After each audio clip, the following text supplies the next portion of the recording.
Hello, and welcome to today's webinar, Substance Use Interventions for Adolescents and Transitional Age Youth.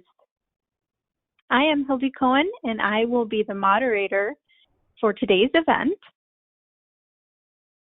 This webinar is produced in partnership with the ATTC Network Coordinating Office, AMERSA, and the Adolescent Expert Project by NORC at the University of Chicago.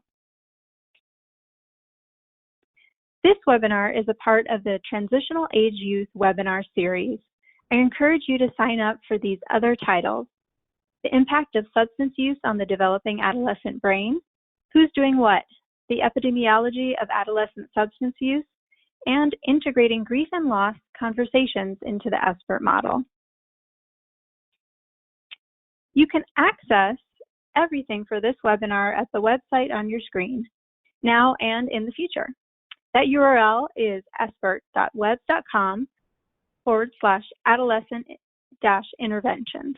Our team will also send you a follow-up email later today that includes links to the PowerPoint slides, on-demand recording, a brief survey, and instructions to claim your free CE certificate. This webinar is approved for 1 CE through NADAC. You can access the PowerPoint slides through the Handouts pane of your GoToWebinar control panel on your computer or mobile device, or you can download them from the website. You can ask questions at any point in this presentation through the chat pane of your GoToWebinar control panel on your computer or mobile device. Answers will be posted on the website. We have two expert presenters with us today. The first is Dr. Sarah Bagley. Dr. Bagley attended Georgetown University School of Medicine and then completed a combined internal medicine and pediatrics at Brown University and an addiction medicine fellowship at Boston University School of Medicine. She is the founder and medical director of Catalyst at Boston Medical Center, providing integrated substance use care and primary care for patients less than 25 years old. She was one of the recipients of the 2017 10 Outstanding Young Leaders from the Greater Boston Chamber of Commerce. Her research focus is on the engagement of young adults who use drugs and their families in care to minimize risk for overdose and the complications of drug use. She has funding from the National Institute on Drug Abuse and the Boston University School of Medicine, CTSI, to conduct research about engagement in treatment and overdose prevention of young adults after non-fatal opioid overdose, stigma related to medication use for opioid use disorder, and engaging women who use drugs in research. Our second presenter is Dr. Nicholas Chatty, who is a pediatrician specialized in adolescent and addiction medicine. Dr. Chatty recently completed a Master's of Public Health at Harvard University and was the first pediatrician in North America to complete a pediatric addiction medicine fellowship at Boston Children's Hospital. His research focuses primarily on the prevention and treatment of nicotine and cannabis use and addiction among adolescents and young adults. So without further ado, I will pass the presentation to Dr. Chatty to get us started. Thank you so much, Hildy. It's a pleasure for us to be here today and speak on such an important topic. So Dr. Bagley and I don't have any conflicts of interest to disclose.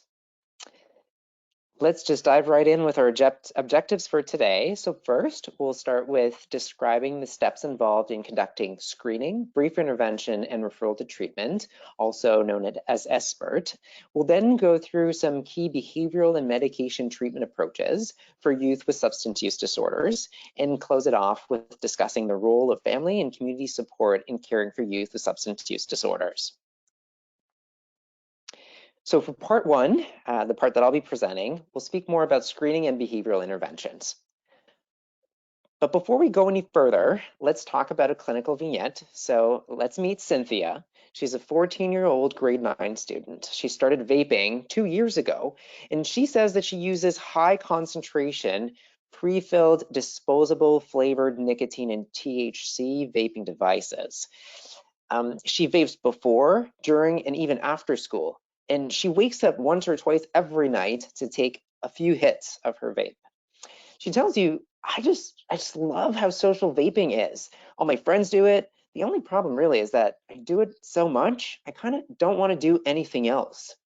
So what are some of the things you would like to know? What else would you like to know about Cynthia's substance use behaviors? And how could you help her cut down or quit? Hopefully this presentation will help you answer some of those questions. So when we think about substance use disorders throughout the life course, there are many similarities with other chronic health conditions. When we focus specifically on adolescents and transition age youth, we're really thinking about early interventions and what I like to think about as bending the curve of the disease. So by identifying very early on or even preventing substance use behaviors, we can prevent them from increasing to the point of reaching the threshold of substance use disorders. And there is a great advantage of doing that compared to intervening much later in the life course. And so hopefully by the end of this talk, you'll feel better equipped, or you'll learn a few things about how to intervene early with young people to identify what might be the issues and then provide appropriate care and interventions to help intervene earlier in the course of substance use.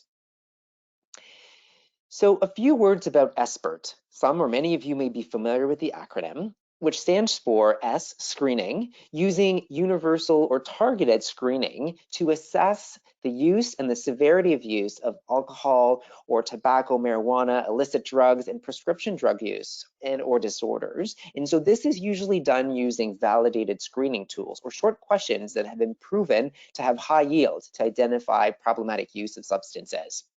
Then BI for brief intervention, the next step.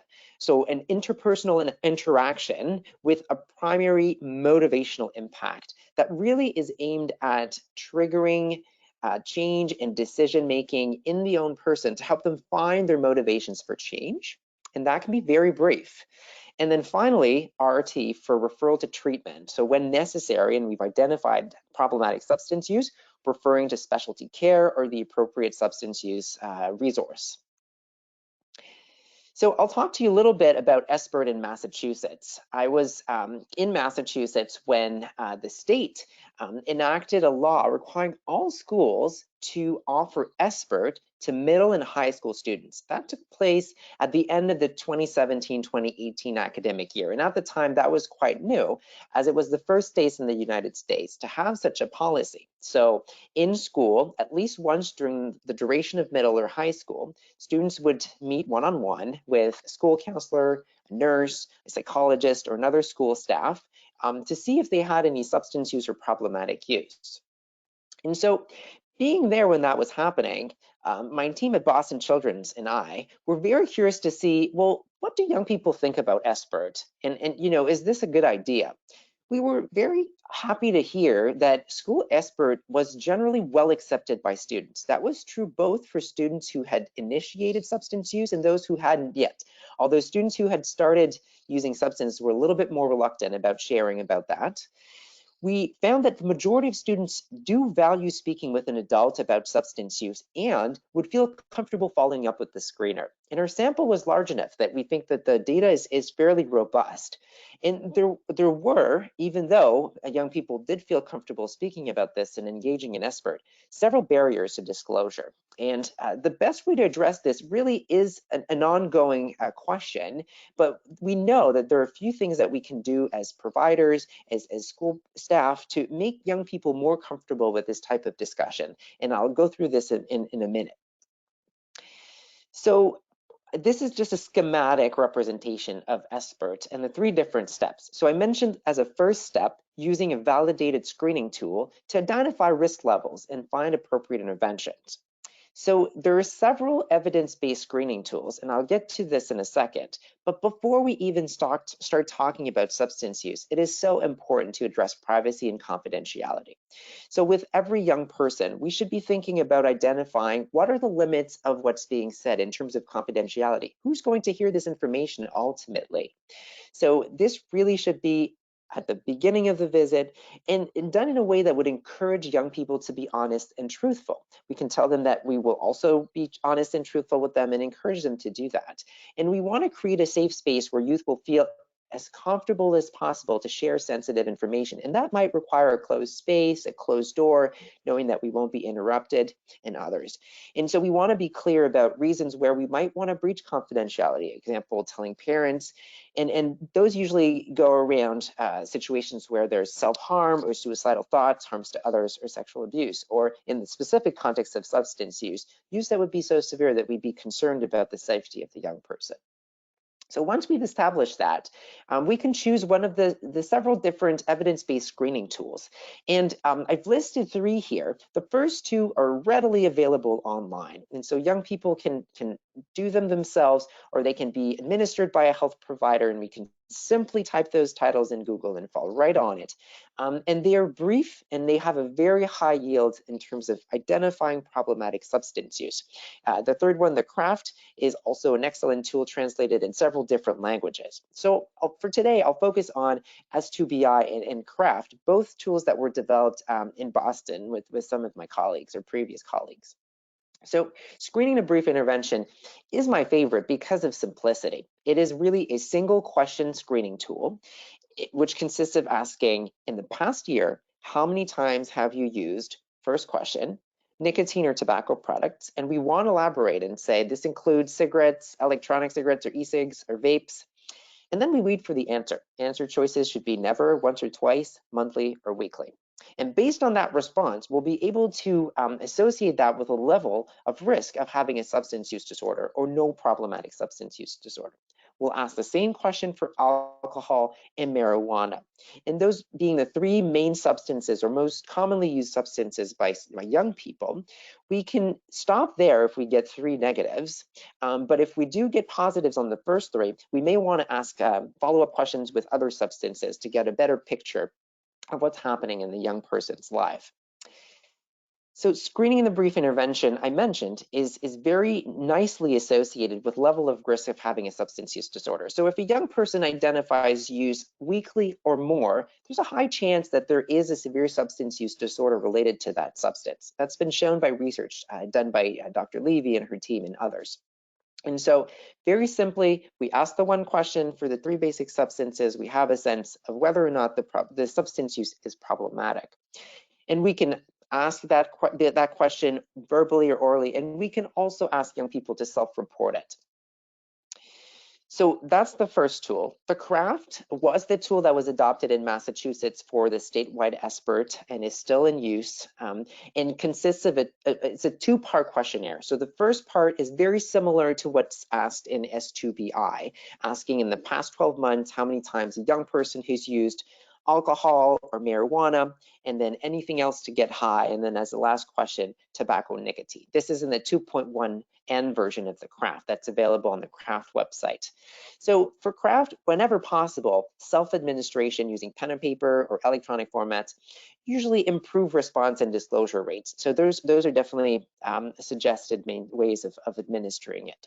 So after part A, we move into what gave CRAFT its name, 6 follow-up questions based on the letters C, R, A, F, F, and T. And so if we've identified some use of substances, we'll want to ask all of those questions. If there was no use, we can stop after the car question. Have you ever ridden a car driven by someone, including yourself, who was high or had been using alcohol or drugs? And then if you get a yes or a no to this, you can do a bit of a counseling intervention and move on.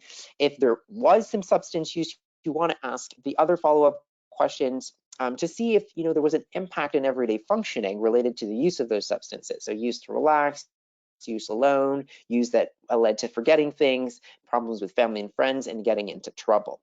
And just like S2BI, CRAFT has a nice correlation with the risk of having a substance use disorder as per DSM-5, this big book of mental health disorders criteria. So you'll see that if there's a positive answer for 4 or more of these CRAFT questions, there's a very, very high chance that the young person has a substance use disorder.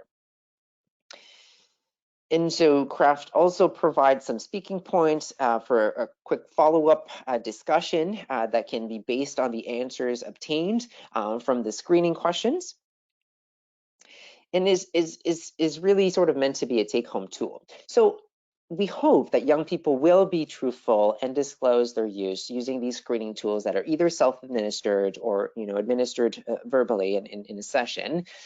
But we also want to think about other risk factors for substance use disorders. And I've illustrated a few here. And all of these are things that can predispose youth not just to substance use, but to problematic substance use or substance use disorders. So the numbers in red with AOR for adjusted odds ratio are meant to indicate the increase in odds of having a substance use disorder if these things are present. So an odds ratio of 1 keeps you to an average level of risk, and everything above 1 is an increased risk. The only number here that's under 1 is for younger age. So every year you age, the lower you age before you start using substances, the lower your risk of having substance use disorders in the future. But for all these other elements, so being exposed to marijuana, smoking cigarettes, being prescribed pain relievers, using pain relievers not for prescription, using medications recreationally, all of those things will increase your odds of having a substance use disorder later on in life. And there are several other mental health factors that we might want to think about, and family factors, so family history of substance use. So if we can't get, or we have the feeling that we're not really getting the answers we're looking for with the screening tools, we can also think about risk factors that might help us with the next steps of SBIRT, and the immediate next step, the brief intervention. So coming back to this schematic, we've used our validated screening tool. We've identified the level of risk. So if there's no use, we'll want to give positive reinforcement, saying that this is definitely the healthiest thing that young people are doing not to use. If there's a bit of use but not meeting criteria for a disorder, we can continue reinforcing and sharing some of the health risks of using more. But if there is mild to moderate or even severe substance use, we'll want to think about speaking a little bit more and using motivational interviewing. So there are different frameworks to think about structuring a brief intervention. And the 5A's model is a model that you might have heard about that I like, that has been used in tobacco cessation. And so once you've screened and identified some substance use, you may want to ask some clarifying questions about the use of the different substances: setting, frequency, intensity, things that young people like or dislike about their use. And then a very important part is giving a clear message, advising young people to quit as the healthiest thing they can do. So a message like that coming from a health provider is definitely helpful and can go a long way. Then you'll want to get a sense of where young people are in terms of thinking about potentially reducing or stopping their use. And you can use a readiness scale for this, like on a scale from 1 to 10. How ready are you to make changes? And then you'll want to think about ways to assist the young person. It could be using non-pharmaceutical or behavioral means or pharmaceutical means, which we'll talk about a bit later. And you'll want to close your brief intervention with a follow-up. Could be with yourself or with another provider, depending on what's available and what's indicated. So just some very quick points about this brief intervention I'm talking about. We really want to think about using a patient-centered and a strength-based approach. Adolescents, like adults, but this is very specifically important in adolescents, like to be considered as people with interests and strengths. No teens like to be thought about as problems or issues. So even though we are talking about substance use, we want to elicit some positives. They might be into sports, and you can want to comment on something they're wearing, or something they've done if you know that about them, and that can set a tone for the brief intervention that's already lighter and more positive. As I mentioned, we'll want to advise cessation, knowing that for some youth that's not a viable option short term. But we will want to say still that the safest option is not to use. We'll think about providing some, but not too much information about health consequences related to substance use. You've heard about some of those if you've listened to the 2 previous lectures of this series. We'll want to use a non-judgmental approach, and that really is for all discussions, to try to elicit a discussion on even ground. And as I mentioned, thinking about readiness, but also willingness scales from 1 to 10 and commenting on the response can be helpful. So a young person can say, well, I'm about a 5 out of 10 thinking about decreasing my use. Well, you might want to ask, why is it a 5 and not a 3? Or how can we get it to a 10 or a 7 or a 6? So Motivational interviewing, as I said, is a discussion style that's really based on having people come up with their own solutions. And it is based on the different stages of change that I've illustrated here in the little schematic. So we really want to take young people from a point of being pre-contemplative, thinking, no, I'm not ready to make any changes. This is where I'm doing and this is staying, to, well, contemplation. Well, maybe I could do this, and then to preparing. So how or what do I do now, to an action phase, and then maintenance. So progressing through this cycle may take several sessions and several brief interventions or follow-up, but this is really what we're trying to do. And it's normal that young people would have ambivalence around change. And ambivalence is really something that we see in all people for change, is true with substance use, especially if there's dependence or addiction to different substances or benefits that young people see with their use. So we'll want to help young people to find their own reasons to change and think about the advantages that might help them to get there. And so there are several different tools in what I call the motivational interviewing, or MI toolbox. And going through those in detail would be beyond the scope of this lecture, but a quick conversation that uses more open-ended than closed-ended questions definitely stimulates discussion. So asking what and how instead of yes/no questions. Using reflective listening, show that we paid attention to what the young person said. So you told me that you enjoy this about your use, but not so much that part about your use. So using what young people have said and reflecting this back. We'll want to affirm things that we hear and that might be helpful. So young people may be very skilled at sports or in school, and we can affirm that and say that, based on their strengths, they, show determination and can use that determination for cutting down or reaching their goals with substance use. As I mentioned, some young people are not quite ready to cut down or quit, and negotiating or finding some kind of compromise or thing that's manageable is something that can be very helpful. Reframing or offering a different perspective. Sometimes young people don't see or find their use as problematic, but maybe their parents do, their friends. If they try to put themselves in other people's shoes, that might change their view a little bit. And then closing the discussion with a bit of a summary, especially if young people came up with some reasonable or realistic options that they could go for in terms of reducing their use or quitting. So coming back to our little algorithm here, when we've uncovered use that's a bit more severe, and we think that there's definitely referral to treatment needed for additional resources, we'll want to think about what's available and what's possible. So illustrated here is a continuum of care. I find it helpful to look at the different levels of intensity when it comes to substance use services for young people. And so, at the top, we have the more population-based preventive intervention, so school programs, parent education, peer mentorship, and recovery groups, things that are available to everyone really, and that should be kind of the foundation of trying to prevent and bend that curve of substance use in young people. Then early interventions that can be done in primary care or in schools is a little bit what we were talking about, doing SBIRT and doing this motivational interviewing discussion. Some young people need a little bit more. They'll need outpatient follow-up with some specialized mental health resources or counseling groups, which can be done individually or in groups, sometimes virtually now, given COVID and circumstances. Family therapy can be helpful. And in some cases, medication-assisted treatment can be something that can be supportive for young people with addiction or severe substance use disorders. And Sarah will tell you about this in a little bit. Some young people still need more, and a weekly session or appointment will not, be sufficient to help them. And so intensive outpatients or partial hospitalization programs that give several hours of support a week might be something that be considered. And this sort of takes us to some more intensive means with clinically managed or non-clinically managed residential or inpatient programs that can really take the youth outside of their setting and help them get some support for their use throughout the day, and give them some tools to reduce their use or quit using more long term. And in some cases, acute inpatient or withdrawal service or crisis stabilization programs are needed. So before I pass the baton to Sarah, I'll just focus on some of the known behavioral approaches, apologies, sorry, that are used with transition age youth and that have some evidence base behind them.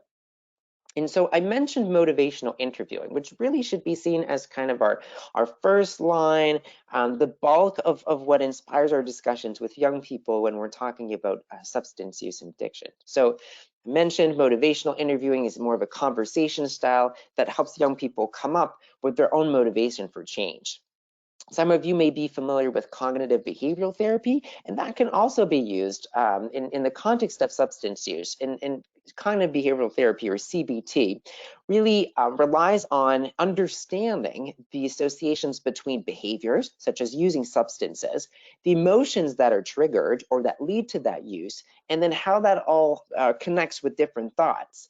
And so untangling these sort of cycles and associations can help young people see why and how they use substances, and why and how they could maybe change some of their behaviors or think about things a little bit differently to help them with their goals and achieve progress with their substance use.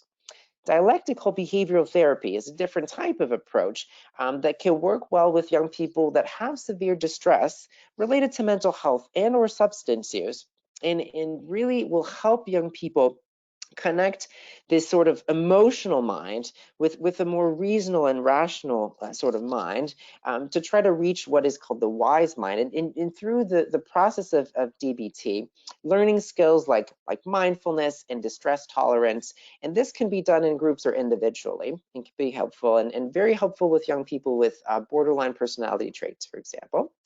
And finally, contingency management can be an approach that is very helpful for many substances. It's been studied and shown that for stimulants, for example, substances that don't, like stimulants like cocaine use or non-prescription stimulant use that don't really have approved medical approaches like medication to help, giving positive reinforcement. So there's a behavior, so not using, being able to not or cut down on the use, and then thinking about a reward. It could be a reward system based on monies or concrete things that young people are working towards, can help with sort of a action and consequence that can be positive or negative. Some kids maybe, or teens might function better with, all right, well, they really want to drive, but they need to be not using substances to get there, and if they don't, perhaps we'll think of delaying the use of a car and things like that. So finding sort of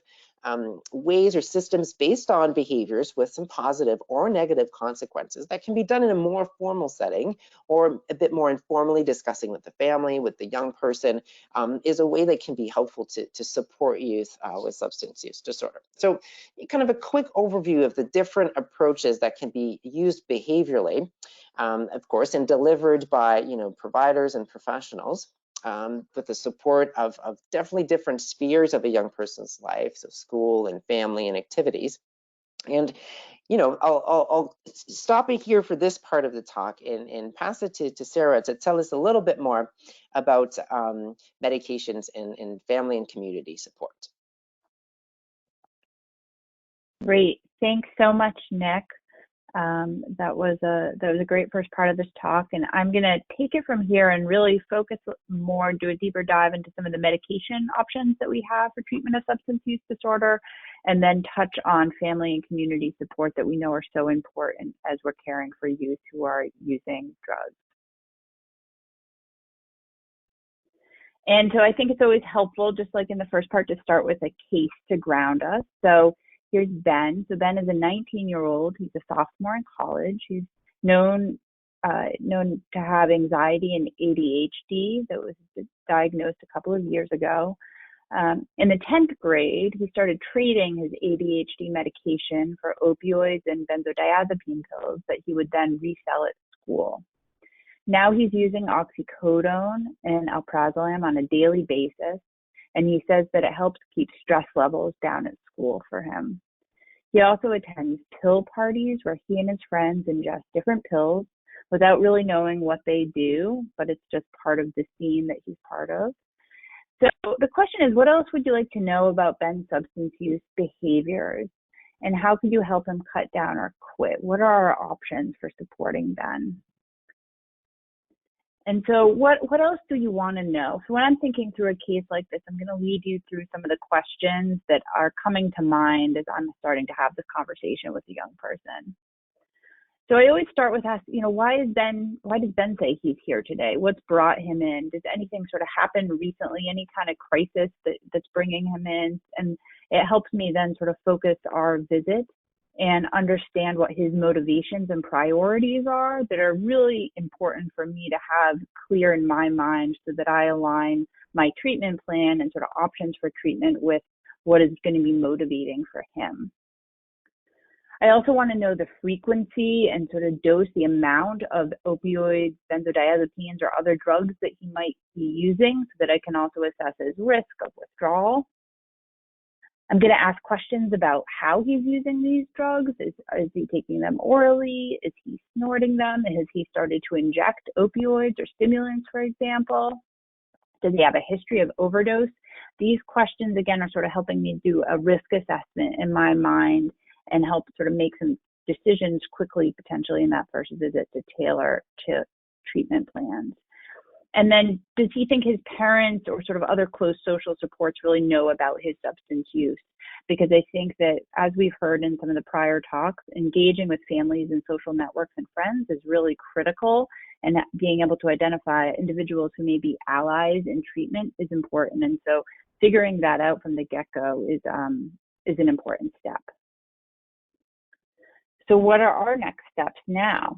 So we need to determine the diagnosis or potentially multiple diagnoses, assess the risk to figure out whether or not there are any urgent or emergent decisions that need to be made in this setting, and also identify others who can provide support for Ben. So a word on the diagnosis of substance use disorder. There are 11 criteria that we consider. If a person meets 2 to 3 of them, they have a mild substance use disorder. If they meet 4 to 5, they have a moderate substance use disorder, and 6 or more means that an individual has a severe substance use disorder. When I'm sitting in clinic, you may not have this list in front of you as you're assessing a patient, and so I try to simplify it and really think about the 3 C's. So cravings, loss of control, and whether or not there's compulsive behavior. And if, as I'm asking questions or hearing history from Ben or another patient, that the person is experiencing cravings, really no longer has control of their substance use, and is engaging in compulsive behaviors, then I'm concerned that potentially this person does have a substance use disorder. And then later on, I can actually sort of go through the criteria and try to figure out which ones an individual may meet. I want to also point out, though, with adolescents and young adults, it's very possible that they may not endorse any of these criteria and sort of deny that the substance use is a problem, really be in that pre-contemplative state that Nick was talking about. And so I think in those times, I also try to consider collateral information that they may have, other medical records, maybe there was a history of an overdose, potentially a family member or a friend is able to offer other information about how substance use may be impacting an individual. And I try to integrate that information and those data into any kind of care or treatment plan I might offer for an individual. So in this case, we're going to say that Ben has told us more about his opioid use, and specifically that he's really lost control over the last couple of months. He thinks that his opioid use is starting to interfere with school. He's noticed a drop in his grades, and that's really what has brought him in to see us today. He is concerned. He also reports that he had one overdose and that one of his friends had to give him naloxone, the antidote for an opioid overdose. So the question then is, what are our options for treatment? And is there pharmacotherapy or medication treatments that we could offer him? Is it indicated in a person who is 19? So the answer to that question is yes. And so our professional organizations, the American Academy of Pediatrics and the American Society of Addiction Medicine, both suggest and recommend that youth who have an opioid use disorder should be offered medication treatment, or at least be able to be referred to someone who is able to offer medication treatment to them. And so what are our options for medication treatment? So there are 3 options. And this picture here shows you the way the three different options work. So we have methadone, buprenorphine, and naltrexone. So first, methadone. So methadone is what's called a full agonist, and it binds to the opioid receptors in the brain and activates those receptors. Methadone works by controlling cravings and also treating withdrawal, and has been used for decades and has been shown to be very effective. Buprenorphine is what's called a partial agonist. It also binds to the opioid receptor, but is less activating than methadone. It also treats withdrawal and also prevents cravings like methadone does. Naltrexone is an antagonist or a blocker, and so it blocks the effect of any opioids that a person may use. Just going to go into a little bit more detail about these three options. So methadone is available in pill, liquid, and wafer forms. It most commonly is dispensed as a liquid.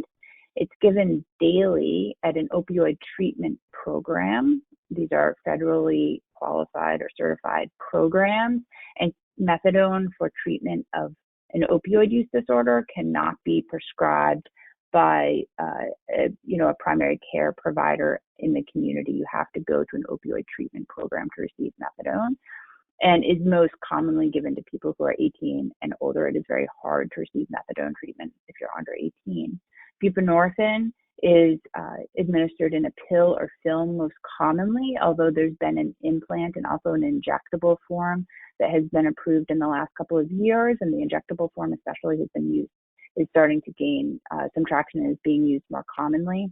And in order to prescribe buprenorphine, prescribers, so MDs, NPs, and PAs, have to complete a waiver course and be able to do this, but this otherwise can be prescribed from outpatient primary care or addiction treatment programs.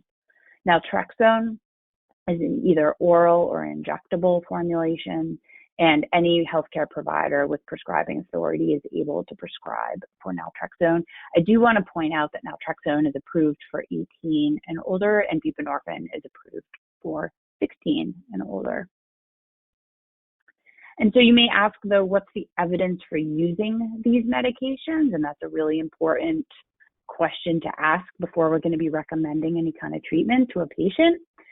And so what do we know? And these data are specific to youth. So we know that there's improved retention and care, and that is true, been shown in both clinical trials and also observational data. We also know that there are decreased opioid positive urine drug tests. This has been shown in clinical trials. So we know youth are using less opioids when they're on medication treatment. There's also improved mortality. So these medications are life-saving. This has been shown in observational studies, mainly in adults, although they include transitional age adults, 18 to 24-year-olds. And so the evidence is pretty compelling that these medications both help to retain people in care and reduce drug use and save lives. However, transitional age youth and adolescents have poor retention in care. I want to highlight, though, that although these medications are effective, that we are still not doing a great job in ensuring that youth have access to these care. So this is a study done by colleagues at Boston Medical Center looking at a group of youth who were insured by Medicaid and had a diagnosis of an opioid use disorder. And they found that only 1 in 4 youth received treatment within 3 months of diagnosis. So only 25% of youth who had a diagnosis of opioid use disorder received medication treatment. Despite this, those youth who did receive a medication treatment were less likely to drop out of treatment and stayed in treatment longer on average. And those bars show you that methadone was actually sort of the best medication and sort of kept youth retained the longest. And that when youth had behavioral services only, they were retained for a shorter amount of time. Even among youth who have had a non-fatal opioid overdose, so a life-threatening event, one study that we did in this last year found that only 1 in 54 youth received medication treatment in the time after their opioid overdose. And in fact, youth who experienced a heroin overdose were significantly less likely than those who overdosed on other opioids to receive any treatment. So the highest risk youth were not actually receiving treatment after opioid overdose. So we certainly have some work to do to ensure that youth have access to these life-saving and evidence-based treatments. This is just a graph to highlight that there's actually been this widening treatment gap among 15 to 24-year-olds. So these are national data, and it's showing trends in buprenorphine use in the United States, total and by age group. The different bars, the different colors are different ages. And I want to draw your attention to the yellow bar, which is the 15 to 24-year-olds. And what you see is that actually over the last few years, there has been a decrease in buprenorphine use in this age group. While in all other age groups, we've seen an increase. And so this is, again, concerning and is highlighting that youth do not have access, or for some reason are not accessing these treatments that we know work. I just want to highlight a couple of the barriers that I think we know exist that may be part of the reason why access to treatment is challenging. So one is certainly that only 1% of buprenorphine prescribers in the United States indicate pediatrics as their primary specialty. We also know that there is both stigma related to having an opioid use disorder, but also the medications that we use to treat opioid use disorder. As someone who's been now treating youth for the last 5 to 7 years, I can tell you I have had many conversations with parents, with family members, with other friends and social networks who have a lot of concerns about the idea of using a medication to treat an opioid use disorder, and a lot of resistance to using medication treatment. And so that is addressing that stigma and really being able to explain clearly the benefits of this treatment is still a task that we really need to focus on.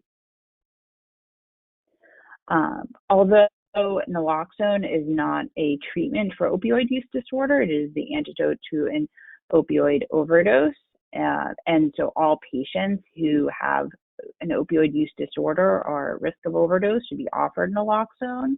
Naloxone can be given by medical professionals, but also by lay people. And actually 48 states have eliminated the need for a prescription, meaning that in 48 states, you can walk into a pharmacy and through different regulations can ask for a naloxone kit and be given it from the sort of behind the counter. And 49 states allow third-party prescribing, meaning that if I'm seeing a patient and want to be able to prescribe it potentially to a family member, not actually to my patient, that is an allowable thing to do. And finally, this is the last slide sort of focused on opioids, is just wanting to highlight the complications of substance use. And so although the point of this webinar is to talk about interventions for substance use disorder, that there are complications that we should always be bearing in mind when we are thinking about the best care for these patients. So one complication is hepatitis C. So in 2018, the highest rate of acute hep C was among 20 to 29-year-olds. And this was a 300% increase from 2009 to 2018. The same year, 1 in 5 of new HIV cases were among 13 to 24-year-olds. And so just want to suggest this concept that it's really key to integrate HIV prevention and safer injecting strategies for at-risk transitional age youth. So a word on medication options and treatment for nicotine use disorder. So these are approved for 18 years and older, nicotine replacement therapy, as we would use in our older adults, bupropion, varenicline, and these are all options that should be offered to youth, to transitional age youth who have a nicotine use disorder. There are also behavioral treatments. So certainly giving brief advice, similar to what Nick highlighted in the first part of the webinar. Intensive counseling, quit lines can also be offered to youth. Just want to highlight actually a study that Nick led that showed among 18 to 22-year-olds with nicotine use disorder that fewer than 2% received a prescription, and about 4% received behavioral treatment. So it's another area where we really have a lot of work to do to increase the prevalence of treatment among people who have a use disorder. We also have pharmacologic options for alcohol use disorder, also approved for sort of more the transitional age youth group, not really adolescents. We have naltrexone and acamprosate and disulfiram. They do not require any specific training prior to prescribing, which just differentiates them from buprenorphine. And there are also behavioral treatments. So Nick talked about cognitive behavioral therapy, motivational enhancement therapy has also been shown to be effective in treating alcohol use disorder. And so for other substance use disorders, such as cannabis use disorder or stimulant use disorder, behavioral treatment is really our main option. I just want to highlight, though, that polysubstance use is the norm. And so even for the patients who may be presenting with an opioid or an alcohol or a nicotine use disorder, that oftentimes they're using other substances. And so really are going to benefit from a combination of pharmacologic treatment and behavioral treatment. And also that there's a high prevalence of co-occurring psychiatric disorders, and that we really, as we're developing treatment plans, should be integrating both the treatment for the substance use disorder and the psychiatric disorder. And best practice would be to offer treatment for both at the same time. So now just to transition to families, oftentimes we hear that addiction is a family disease, it's a chronic illness. And we know that when one person in a family has a substance use disorder, that we hear that parents, grandparents, siblings, friends are all affected. And so one way that we can address that is to really invite families to be part of treatment planning. Their involvement can certainly vary. You may find that some parents, especially for younger patients, may really want to be part of an initial intake and assessment, and may even require parent guidance visits and really to be integrated into the care.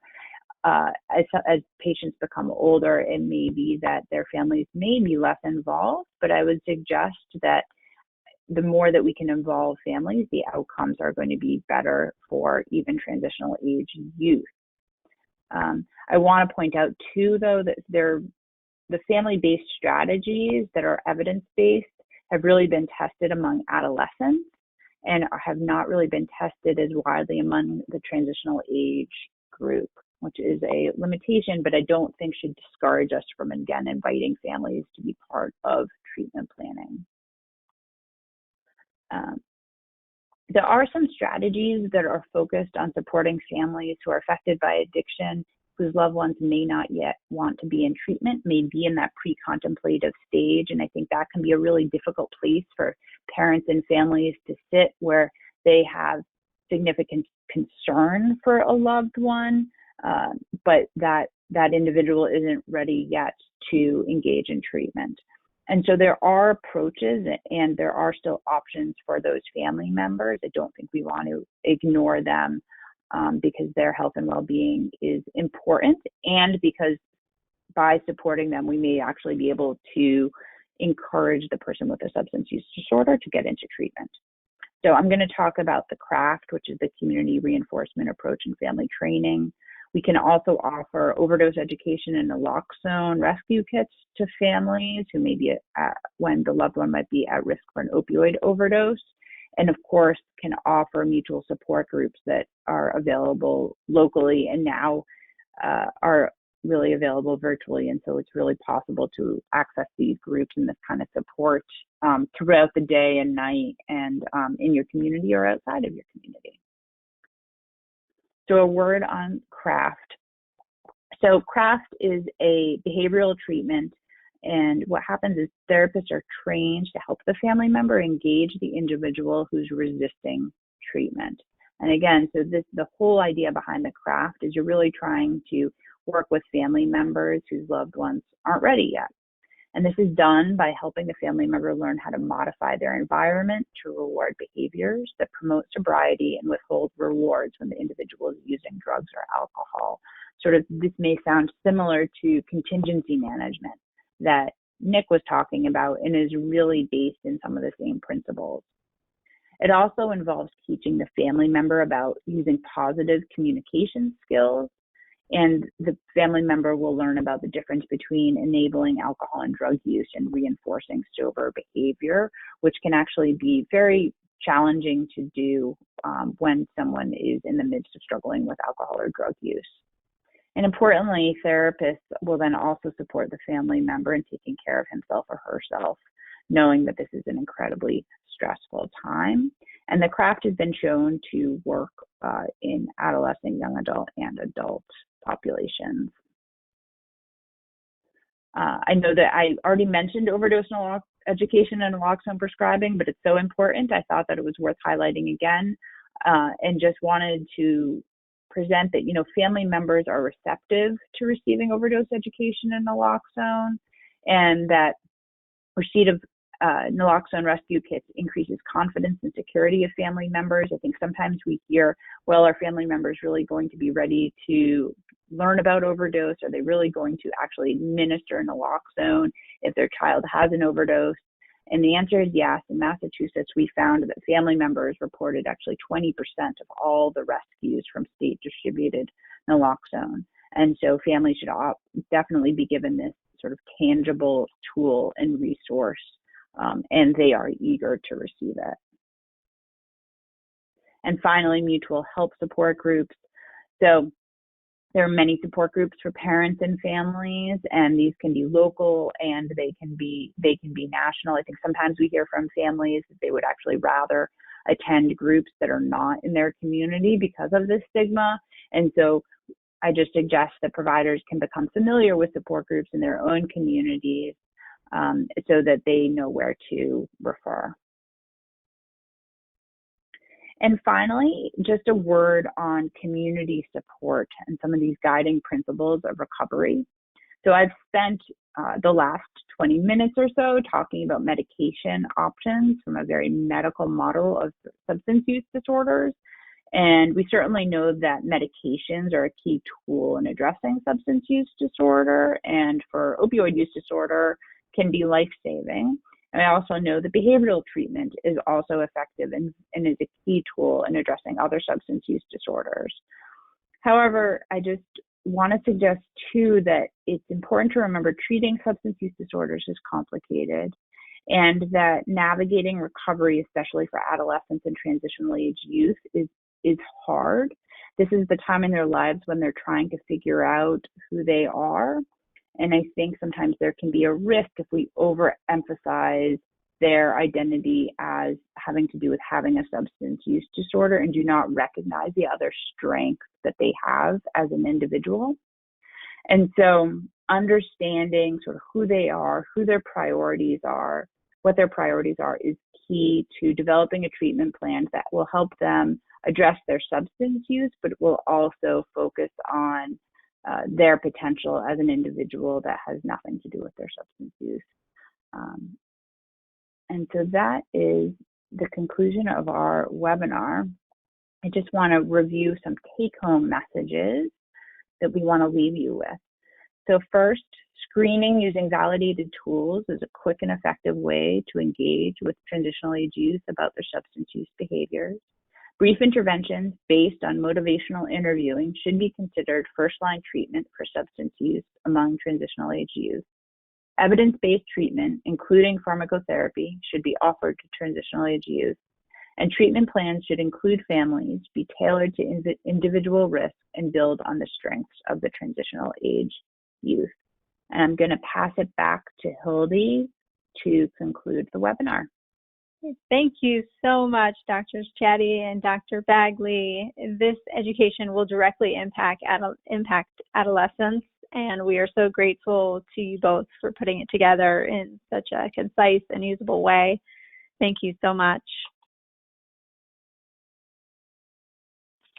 And as a reminder, our team will send you a follow-up email later today that includes links to the PowerPoint slides, on-demand recording, brief survey, and instructions to claim your free CE certificate.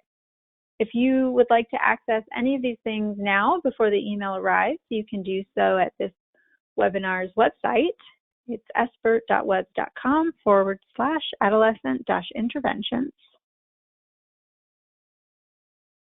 To augment the information provided today, you can check out these additional resources from the ATTC network.